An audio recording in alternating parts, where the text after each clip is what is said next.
Hi friends, കുറച്ച് ദിവസത്തെ ഇടവേളയ്ക്ക് ശേഷം നമ്മളൊരു പുതിയ വീഡിയോ ചെയ്യുകയാണ്.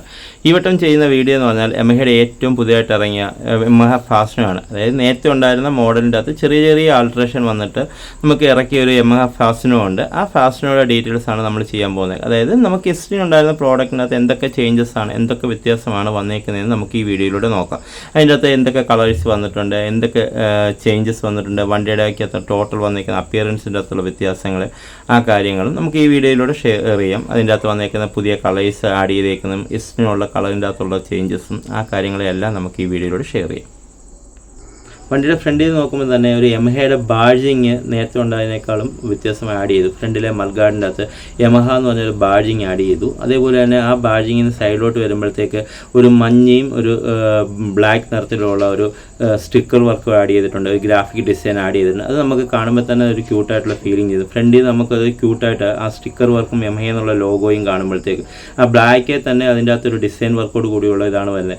അതിൽ നേരെ ഫ്രണ്ടിലോട്ട് മേപ്പോട്ട് പോകുമ്പോഴത്തേക്ക് ഫ്രണ്ടിൽ നോക്കുമ്പോഴത്തേക്ക് ഇൻഡിക്കേറ്റർ നോക്കിക്കഴിഞ്ഞാലും ഇൻഡിക്കേറ്റർ നല്ല ക്യൂട്ടായിട്ടാണ്, എലഗൻ്റ് ആയിട്ടാണ് അറേഞ്ച് ചെയ്തേക്കുന്നത്. അതുപോലെ നോക്കിക്കഴിഞ്ഞാൽ ഫ്രണ്ടിലെ പോർഷൻ ഫുള്ള് കവർ ചെയ്യുന്ന രീതിയിലാണ് അതിൻ്റെ ഇൻഡിക്കേറ്റേഴ്സ് വരുന്നത്. പിന്നെ ഫ്രണ്ടിലോട്ട് നോക്കുമ്പോഴത്തേക്ക് LED ഹെഡ്ലൈറ്റ്, അതിൻ്റെ നടുക്ക് തന്നെ LED ഹെഡ്ലൈറ്റിൻ്റെ നടുക്ക് തന്നെ ഒരു സ്ട്രിപ്പ് DRLും കൊടുത്തിട്ടുണ്ട്. അതൊരു ക്യൂട്ടായിട്ട് ഫീൽ ചെയ്യുന്നുണ്ട്. വണ്ടി ലൈറ്റ് കത്തിക്കുമ്പോൾ നല്ലതാണ്. മിററിൽ നോക്കിയാൽ തന്നെ ഒരു ഡുവൽ ടോൺ ബ്ലാക്കും ഒരു ലൈറ്റ് ബ്ലാക്ക് ഗ്രേ കളറുള്ള ഒരു ഡുവൽ ടോൺ മിറേഴ്സാണ് അതിൻ്റെ ഫ്രണ്ടിൽ കാണാൻ കഴിയുന്നത്. ടയറിൽ നോക്കുമ്പോൾ തന്നെ ടയറിൻ്റെ സൈസ് എന്ന് പറഞ്ഞാൽ 90, ഫ്രണ്ട് ടയറിൻ്റെ സൈസ് 90/12 സൈസ്. അതായത് നല്ലൊരു അലോയ് വീൽസിലാണെങ്കിൽ ഒരു മഞ്ഞ കളർ കൊടുത്തിട്ടുണ്ട്. അതേപോലെ തന്നെ ഫ്രണ്ടിലാണെങ്കിൽ ഡിസ്ക് ബ്രേക്കാണ് കൊടുത്തേക്കുന്നത്. ഡിസ്ക് ബ്രേക്കിൻ്റെ സൈസ് വരുമ്പോഴത്തേക്ക് 190 mm ഒരു ഡിസ്ക് ബ്രേക്കാണ്. അതായത് നല്ലൊരു സേഫ്റ്റി എൻഷുർ ചെയ്യുന്ന രീതിയിലുള്ള ഡിസ്ക് ബ്രേക്കാണ് ഫ്രണ്ടിൽ കൊടുത്തേക്കുന്നത്. ഫ്രണ്ടിൽ നിന്ന് ഓവറോൾ നോക്കുമ്പോൾ നമ്മൾ ക്യൂട്ട്നെസ് തന്നെ ഫീൽ ചെയ്യുന്നു. ഫ്രണ്ടിൽ നിന്ന് അകത്തോട്ട് കയറുമ്പോഴത്തേക്ക് വലിയൊരു TFT കളർ ഡിസ്പ്ലേ ആണ് നമുക്ക് കാണാൻ കഴിയുന്നത്. TFT ഡിസ്പ്ലേ നമുക്ക് അതിൻ്റെ അകത്ത് കാണാം, കളേർഡാണ്. അതിൻ്റെ അകത്ത് വണ്ടിയെ സംബന്ധിക്കുന്ന എല്ലാ ഫംഗ്ഷൻസും അതിൻ്റെ അകത്ത് ആ ഡിസ്പ്ലേക്കകത്ത് അറേഞ്ച് ചെയ്തിട്ടുണ്ട്.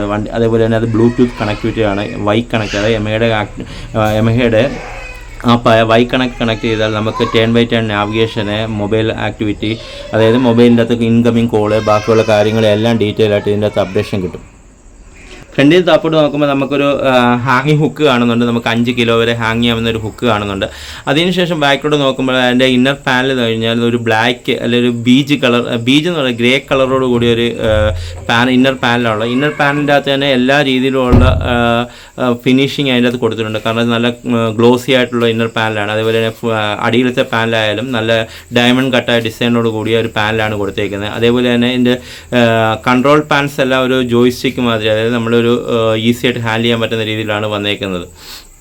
പിന്നെ നമ്മൾ അവിടുന്ന് ഫ്രണ്ടിലോട്ട് ഓൾ ഇൻ വൺ കീ ആണ് വരുന്നത്, ഡുവൽ ടോൺ സീറ്റാണ് വരുന്നത്. സീറ്റിൽ നിന്ന് മേപ്പോട്ട് നോക്കുമ്പോഴത്തേക്ക് ഒരു 21 ലിറ്റർ അല്ലെങ്കിൽ 22 ലിറ്റർ അണ്ടർ സ്റ്റോറേജ് ആണ് കിട്ടുന്നത്. അതിൻ്റെ അകത്ത് ഇപ്പോഴും എല്ലാവരും പറയുന്ന ഒരു ഡ്രോബാക്സ് എന്ന് പറയുന്നത് ഇതിൻ്റെ ഫ്യൂൽ ഫില്ലിങ്, അതായത് ഇപ്പോഴും സീറ്റ് തുറന്നിട്ട് ഫ്യൂൽ ഫില്ല് ചെയ്യേണ്ട അവസ്ഥയാണ് ഇപ്പോഴും ഉള്ളത്. അതൊരു ബുദ്ധിമുട്ടായിട്ട് തന്നെ ഫീൽ ചെയ്യുന്നുണ്ട്. പക്ഷേ ബാക്ക് റെസ്റ്റ് ആണെങ്കിൽ നോക്കിയാൽ ഒന്നുകൂടെ ക്യൂട്ടാണ്. പിന്നെ ബാക്കിലോട്ട് വരുമ്പോഴത്തേക്ക് ടെയിൽ ലാമ്പ്, ഏറ്റവും ഇതിൻ്റെ ചേഞ്ചസ് വന്നിരിക്കുന്നത് ടെയിൽ ലാമ്പാണ്. എല്ലാവരും നേരത്തെ പറഞ്ഞത് ഒരു താറാവിൻ്റെ ബാക്ക് വരെ വള്ളത്തിൻ്റെ കൂട്ടിരിക്കുന്ന ഒരു ബാക്കായിരുന്നു ഫാസ്റ്റ് വയ്ക്കുന്നത്. പക്ഷേ ഈ വട്ടം അത് ക്യൂട്ടായിട്ട് നല്ല ഒതുക്കി ഡിസൈനോട് ചെയ്തിട്ടുണ്ട്. ഒരു V ഷേപ്പിലുള്ള ഒരു റിയർ ടെയിൽ ലാമ്പാണ് വരുന്നത്. അത് കൂടാതെ അതിൻ്റെ 2 സൈഡിലും ഗ്രാഫിക്സ് കൊടുത്തിട്ടുണ്ട്. ഗ്രാഫിക്സ് നമുക്ക് കാണുമ്പോൾ തന്നെ കാണാം. ഫ്രണ്ടിൽ കണ്ടതിൻ്റെ കണ്ടിന്യൂറ്റി ആയിട്ടുള്ള ഗ്രാഫിക്സ്, ഒരു മഞ്ഞയും ഗ്രേയും കൂടെ ഉള്ള ഗ്രാഫിക്സ് ആണ് പ്രൊവൈഡ് ചെയ്തേക്കുന്നത്. ബാക്കിലോട്ട് നോക്കുമ്പോൾ തന്നെ ബാക്കിലെല്ലാം നല്ല രീതിയിൽ തന്നെ അറേഞ്ച് ചെയ്തേക്കുന്നത്. നല്ല രീതിയിൽ തന്നെയാണ് സൈലൻസർ ഗാർഡ് ആയാലും എല്ലാം നല്ല രീതിയിലാണ് അറേഞ്ച് ചെയ്തേക്കുന്നത്. അതേപോലെ നമ്മൾ ഫ്രണ്ടിൽ നമ്മൾ പറഞ്ഞ ഫുഡ് സ്റ്റെപ്പ് വരുന്നതും അല്ലാതെ കാല് വെക്കുന്ന സ്ഥലവും നല്ല ഡയമണ്ട് കട്ട് ഡിസൈനോടുകൂടി തന്നെയാണ് ചെയ്തേക്കുന്നത്. പിന്നെ അതേപോലെ തന്നെ നമുക്ക് സെൻട്രൽ സ്റ്റാൻഡ് സെൻസറും അതേപോലെ തന്നെ എൻജിൻ കവറുകളായാലും എല്ലാം നല്ല നീറ്റായിട്ടും എലഗൻ്റ് ആയിട്ടുമാണ് ചെയ്തേക്കുന്നത്. ബാക്ക് നോക്കുമ്പോൾ തന്നെ നമ്മുടെ ഫാസിനോ S എന്നുള്ള ഒരു വിധ ടോപ്പ് വേരിയൻ്റ് ആയ S-ൻ്റെ ഒരു ബാഡ്ജിങ് അതിൻ്റെ അത് കാണാം. ആ S-ൻ്റെ പ്രത്യേകതയാണ്. റിയർ ടയർ നോക്കുമ്പോൾ ഫ്രണ്ടിലെ ടയറിനേക്കാളും കുറച്ചുകൂടി വലിയ ടയറാണ്. പക്ഷേ സൈസ് വരുന്നതും കുറച്ച് ചെറുതാണ്. ടയർ വലിപ്പമുണ്ട്, വീതി ഉണ്ടെങ്കിലും പക്ഷേ സൈസ് ചെറുതാണ്. ഫ്രണ്ടിലെ 12 ആയിരുന്നെങ്കിൽ ബാക്ക് വരുന്നത് 110/90 ടയറിൻ്റെ ഒരു വലിപ്പ വ്യത്യാസം കുറച്ച് 12, പക്ഷേ അലോയ് വീൽസ് തന്നെയാണ് വരുന്നത്. ബാക്ക് വരുമ്പോഴത്തേക്ക് ഡ്രം ബ്രേക്കാണ്, 150 mm ഡ്രം ബ്രേക്കാണ് ബാക്ക് വരുന്നത്.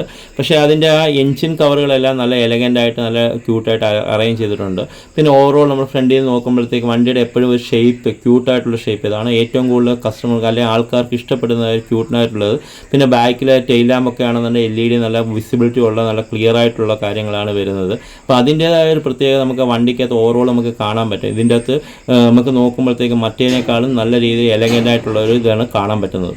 ഫ്രണ്ടിൽ നോക്കുമ്പോൾ തന്നെ എല്ലാത്തിനും അതിൻ്റെ ഇൻഡിക്കേറ്ററിൻ്റെ കൂടി ഒരു ബൂമറാങ് ഡിസൈനോട് കൂടിയ ഒരു ബോഡി കളറിനും വ്യത്യാസം വരുന്ന രീതിയിലുള്ള ഒരു എലഗൻറ്റ് പാർട്സ് കൊടുത്തിട്ടുണ്ട്. അതായത് ഒരു ക്രോമിൻ്റെ ഒരു ഫിനിഷിങ് കൊടുത്തിട്ടുണ്ട്. അതൊരു വണ്ടിക്ക് ഒരു വണ്ടിയുടെ കളറിൻ്റെ എഗൻസ്റ്റ് ആയിട്ട് നിൽക്കുമ്പോൾ അത് എടുത്ത് ഒരു അട്രാക്ഷൻ ആയിട്ട് വരുന്നുണ്ട്. പിന്നെ ഇതിൻ്റെ അകത്ത് വരുമ്പോൾ ഫ്രണ്ട് ടെലിസ്കോപ്പ് സസ്പെൻഷനാണ് വരുന്നത്. ബാക്ക് വരുമ്പോഴത്തേക്ക് യൂണിറ്റ് സിങ്ക് സസ്പെൻഷനാണ് വരുന്നത്. അപ്പം ഫ്രണ്ടിൽ സസ്പെൻഷൻ വരുമ്പോഴത്തേക്ക് വണ്ടിക്ക് കട്ടറോടി പോയാലും അതിനകത്തുള്ള ഷിഫറിങ് നമ്മുടെ റൈഡറിൻ്റെ ഹാൻഡിലോട്ട് വരത്തില്ല. അതിൻ്റെ ഒരു ബെനിഫിറ്റ് നമുക്കത് ഫീൽ ചെയ്യുന്നുണ്ട്. ബാക്കിലാണെന്നുണ്ടെങ്കിലും കുറച്ച് വെയിറ്റ് ഉള്ള ആളിരുന്നാലും റൈഡ് ചെയ്യുമ്പോഴത്തേക്ക് അവർക്ക് റൈഡിങ് കംഫോർട്ടായിരിക്കും വരുന്നത്.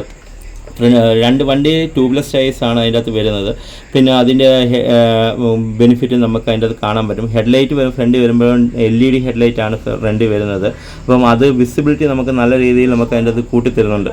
നമുക്ക് ഫ്രണ്ടിലെ ടയർ 12 ഇഞ്ചിൻ്റെ വരുന്ന ട്യൂബ്ലെസ് ടയർ ആയതുകൊണ്ട് ഫ്രണ്ടിൽ നമുക്ക് നല്ല ഗ്രിപ്പും കാര്യങ്ങളും വരുന്നുണ്ട്. റിയർ 10 ഇഞ്ച് ടയറാണ് വരുന്നത്. അലോയ് വീൽസ് ആണ് വരുന്നത്. അതുകൂടാതെ 125 cc ബ്ലൂ കോർ എഞ്ചിനാണ് വരുന്നത്. എയർ കൂൾഡ് ബ്ലൂ കോർ എഞ്ചിനാണ് വരുന്നത്. FI ആണ് എഞ്ചിൻ്റെ ടെക്നോളജി, ഫ്യൂൽ ഇഞ്ചക്ഷൻ ആണ് ടെക്നോളജി വരുന്നത്. അപ്പം എല്ലാ രീതിയിലും നമുക്ക് ഇത് വരുന്നത് 98 കിലോ ആണ് ഇതിൻ്റെ വെയിറ്റ് വരുന്നത്. അപ്പം ലൈറ്റ് വെയിറ്റും ആണ്. അപ്പം നമുക്ക് ഈസി ആയിട്ട് ഹാൻഡിൽ ചെയ്യാനുള്ള ഒരു ഓപ്ഷൻസും കൂടി ഉണ്ട്. ഇതത് യൂസ് ചെയ്യുന്ന പെട്രോൾ എന്ന് പറയുന്നത് E20 പെട്രോൾസ് ആണ് യൂസ് ചെയ്യുന്നത്. 10x10 നാവിഗേഷന് ബ്ലൂടൂത്തിൻ്റെ കണക്ട് ചെയ്യുമ്പോഴത്തേക്ക് അതിൻ്റേതായ അഡ്വാൻസ്ഡ് ഫീച്ചേഴ്സ് നമുക്ക് അതിൻ്റെ കിട്ടും. ഫോണിൻ്റെ അകത്ത് തന്നെ വണ്ടിയെ സമ്മതിക്കുന്ന എല്ലാ കാര്യങ്ങളും നമുക്ക് അറിയാൻ പറ്റും. അതേപോലെ തന്നെ കോള് ഇൻകമിങ് ആൻഡ് ഔട്ട് ഗോയിങ്ങിൻ്റെ ഇത് നമുക്ക് ഇതിൻ്റെ അകത്ത് കാണാൻ പറ്റും. അതേപോലെ തന്നെ SMS അലേർട്ട് കാര്യങ്ങളെല്ലാം നമുക്ക് ഇതിൻ്റെ അകത്ത് കാണാൻ പറ്റും. ഇതിൻ്റെ അകത്ത് ആക്ച്വൽ 3 വേരിയൻ്റ് ആണ് വരുന്നത്. ഒന്നെന്ന് പറയുന്നത് ബേസ് വേരിയൻ്റ് ഡ്രം മോഡലാണ് വരുന്നത്. അതുകൂടാതെ അടുത്ത വേരിയൻ്റ് എന്ന് പറഞ്ഞാൽ ഡിസ്ക് ഡീലക്സ് എന്ന് പറഞ്ഞൊരു വേരിയൻ്റ് ആണ് വരുന്നത്. അതിനുശേഷം മൂന്നാമത്തെ വേരിയൻ്റ് ഏറ്റവും ടോപ്പ് വേരിയൻ്റായ എസ് എന്ന് പറയുന്നത് ഫാസ്റ്റർ S എന്ന് പറഞ്ഞ വേരിയൻ്റ് ആണ് വരുന്നത്. ഇതിൻ്റെ അകത്തുള്ള കളർ ഓപ്ഷൻസ് എന്ന് പറയുന്നത് നമുക്ക് ബേസ് വേരിയൻ്റ് തൊട്ട് കളർ ഓപ്ഷൻസ് ഓരോന്നിനും 3 കളർ വെച്ച് വരുന്നുണ്ട്. ഏറ്റവും ടോപ്പ് വേരിയൻ്റ് 2 കളറാണ് വരുന്നത്. കളർ എന്തെന്നുള്ള ബേസ് വേരിയൻ്റ് ഡ്രം വേരിയൻ്റ് അകത്ത് വരുന്നത് മെറ്റാലിക് വൈറ്റ്, മെറ്റാലിക് ബ്ലാക്ക്, അതേപോലെ തന്നെ വിവിഡ് റെഡ്. ഇതാണ് ബേസ് വേരിയൻ്റ് ഡ്രം വേരിയൻ്റ് അകത്ത് വരുന്നത്. അതുകൂടാതെ ഡിസ്ക് ഡീലക്സിൻ്റെ അകത്ത് വരുന്നത് cool blue metallic light green. Light green എന്ന് പറഞ്ഞാൽ നേരത്തെ വരുന്ന മെറ്റാലിക് ലൈറ്റ് ഗ്രീനിൻ്റെ ഫ്രണ്ട് പാനൽ വൈറ്റ് ആയിരുന്നു വരുന്നത്. ഇപ്പം വരുന്നതിൻ്റെ അകത്ത് ഫുള്ളും ഗ്രീൻ കളറാണ് വരുന്നത്. അതുകൂടാതെ അടുത്ത ഡാർക്ക് മാറ്റ് ബ്ലൂ എന്ന് പറയുന്ന കളറാണ് നമ്മുടെ ഡിസ്ക് ഡീലക്സിൻ്റെ അകത്ത് വരുന്നത്. അതിനുശേഷം ഏറ്റവും ടോപ്പ് വേരിയൻ്റായ എസിൻ്റെ അകത്ത് വരുന്നത് മാറ്റ് ബ്ലാക്ക് സ്പെഷ്യലും അതുപോലെ മാറ്റ് ഗ്രേ സ്പെഷ്യലും. ഇതാണ് 2 കളറാണ് ഏറ്റവും ടോപ്പ് വേരിയൻ്റ് അകത്ത് വരുന്നത്.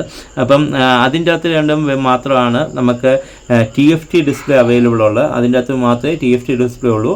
ഡിസ്ക് ഡീലക്സിൻ്റെ അകത്ത് വരുമ്പോഴത്തേക്ക് നോർമൽ ഡിജിറ്റൽ ഡിസ്പ്ലേ ആണ് വരുന്നത്. അതിൻ്റെ അകത്ത് നോർമൽ ഡിജിറ്റൽ ഡിസ്പ്ലേ ആണ് വരുന്നത്. പിന്നെ അതേപോലെ ബേസ് വേരിയൻ്റ് അകത്ത് വരുമ്പോഴത്തേക്ക് അനലോഗ് ഡിസ്പ്ലേസ് ആണ് വരുന്നത്. അപ്പം ഇതാണ് ആ 3 വേരിയൻ്റ് അകത്തുള്ള ഒരു മേജർ ചേഞ്ചസ് വരുന്നത്. ഡിസ്പ്ലേയുടെ കാര്യത്തിൽ നോക്കുമ്പോഴത്തേക്കും ഉള്ള മേജർ ചേഞ്ചസ് ഏറ്റവും ടോപ്പ് വേരിയൻ്റ് എടുക്കുന്നതായിരിക്കും എല്ലാം കൊണ്ടും വാല്യൂ ഫോർ മണി എന്ന് പറയുന്നത്. കാരണം വെച്ചാൽ എല്ലാ ഫീച്ചേഴ്സും അതിൻ്റെ അകത്ത് ആഡാണ്. ഇപ്പോഴത്തെ നമ്മുടെ ന്യൂ ജനറേഷൻ അനുസരിച്ചുള്ള TFT ഡിസ്പ്ലേയും കളർ ഡിസ്പ്ലേ ആണ് വരുന്നത്. ഡിസ്പ്ലേ എന്ന് പറഞ്ഞാൽ നമുക്ക് റൗണ്ട് ഡിസ്പ്ലേ ആണ് വരുന്നത്. അതിൻ്റേതായ ഒരു ക്ലാരിറ്റി നമുക്ക് അതിൻ്റെ അകത്ത് കാണാൻ പറ്റും. അതേപോലെ തന്നെ നമുക്ക് ഫോണുമായിട്ട് കണക്ട് ചെയ്തുള്ള ഫെസിലിറ്റി നമുക്ക് അതിൻ്റെ അകത്ത് യൂസ് ചെയ്യാൻ പറ്റും. പിന്നെ നമ്മൾ ഓവറോൾ പറഞ്ഞതിൻ്റെ തൊട്ട് തന്നെ ആ ബാഡ്ജിങ്ങും ഫ്രണ്ടിലെ ബേസ് വേരിയൻ്റ് തൊട്ട് ഫ്രണ്ടിലെ മഡ്ഗാർഡിൻ്റെ അകത്തുള്ള ബാഡ്ജിങ് ഇതെല്ലാം നമുക്ക് നല്ലൊരു ഡിസൈനായിട്ട് തന്നെ കാണുന്നു. നമുക്കിനി അടുത്ത ഒരു വീഡിയോ കാണുന്നവരെ ഗുഡ് ബൈ.